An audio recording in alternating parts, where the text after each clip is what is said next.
I want you to imagine something. You're sitting down to play a puzzle game. You solve a level, you hear a little melody play, a swan waddles to safety, and then, completely unprompted, you start crying. That is Swan Song, a game about a music box, a game about grief, a game that apparently decided my emotional defenses were a challenge it was willing to accept. I did not expect this. I never expect this. And yet, here we are. Hi gamers, I'm Stormy. I review life sims, cozy games, and city builders. If it involves farming, crafting, or aggressively befriending villagers, it's probably on this channel. And today we are looking at Swan Song, launching on PC on June 4th, 2026. I was lucky enough to play this game early thanks to the lovely development team, so let's just get right into it. Swan Song is a cozy narrative puzzle game. The premise is simple. You discovered an old music box, clearly someone's life work. Inside it, a small swan is trying to get home. Your job is to compose the music that guides it there. Each puzzle is a musical scale. You place notes on it. Those notes, when played, activate platforms, open paths, and move your little swan friend through the level. Hit the key, the melody plays, and if you did it right, Swan makes it home. If you didn't, the swan kind of just falls off of the box entirely. Between puzzles, the story unfolds. Fragments of the music box's creator, their life, what they were trying to say with this box, their personal swan song.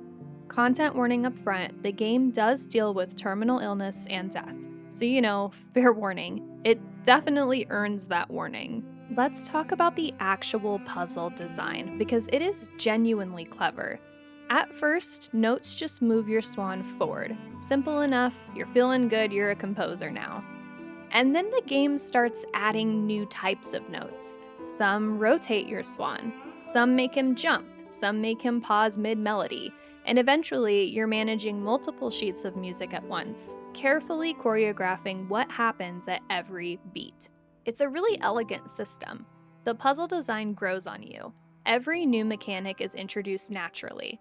There's no real tutorial screen dumping 12 things for you to do all at once. You just kind of figure it out through the music, which sounds pretentious when I say it, but it works. Now, I want to be honest here. Some of these puzzles are hard. Not like, ooh, this is tricky hard. More like, I've been staring at this for 20 minutes and I'm starting to question my entire problem solving ability hard. I was lucky enough to play this early with some dev assistance on a few levels, and look, I am not ashamed of that. Those puzzles were genuinely difficult. My brain is a perfectly functioning brain, it just doesn't always want to compose music under pressure, okay? But here's the thing, even when you're stuck, the game never feels frustrating in a mean way. The music is playing, the atmosphere is warm, the visuals are soft.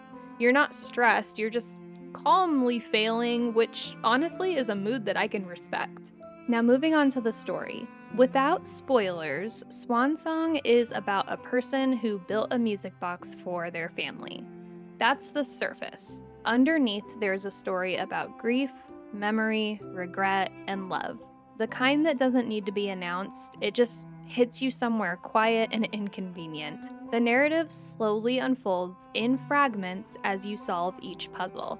There's no big info dump. You're piecing it together the same way you'd piece together a real person's life, through small objects, small moments, and things that are left unsaid. There is some voice acting, not a lot, just bits and pieces at key moments. And I mean this genuinely. The voice actors did an exceptional job. The restraint in the performance is what makes it work, and when someone finally does speak in the game, it lands hard, because the game has been so quiet up until that point. I'm not going to spoil what happens. I'll just say that by the time you reach the final chapters, the puzzle and the story have become the same thing. The music you're composing isn't just solving a level anymore, it means something, and the game earns that.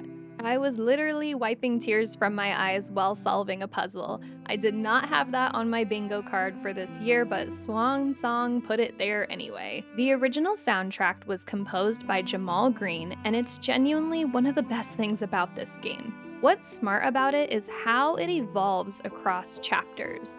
As the story moves through different emotional phases, the music moves with it. You're not listening to just the same ambient loop for 3 hours. It breathes, it changes, and it pays attention to where you are in the story.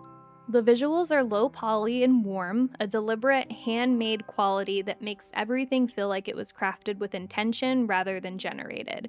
It suits a game about a handcrafted music box. It suits a game about memory. It's not flashy, it doesn't need to be. The whole package puzzle, story, music, art feels like a unified thing. Not a game with a story bolted into it, just a complete, considered experience. So, drum roll here, should you play Swan Song? If you enjoy puzzle games with genuine mechanical depth, yes. The note system is creative and the challenge scales well. If you like narrative games that deal with real human themes, yes. It earns its emotional moments, it doesn't manufacture them. If you're sensitive to themes of terminal illness and loss, approach with care. It's not gratuitous, but it doesn't look away either.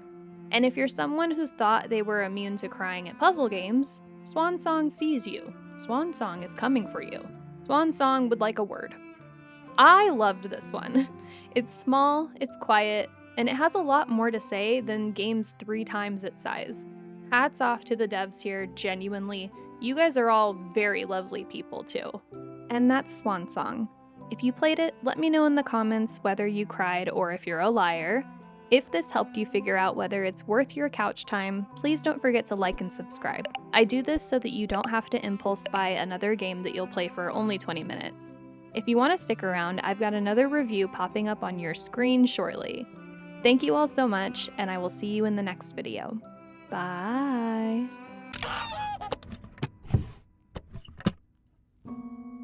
Dear Edith, a part of me hopes you'll never find this, and I'm ashamed to admit that I only know small bits about your life. That's the reason I tried to hide all of this so well. When she left a hole bigger than her stature would imply. A hole so big, I couldn't muster the courage to cross it. A hole so big, I couldn't see you waiting for me on the other side. If you're the one reading this, I hope this box brings you some insight into why I acted the way I did.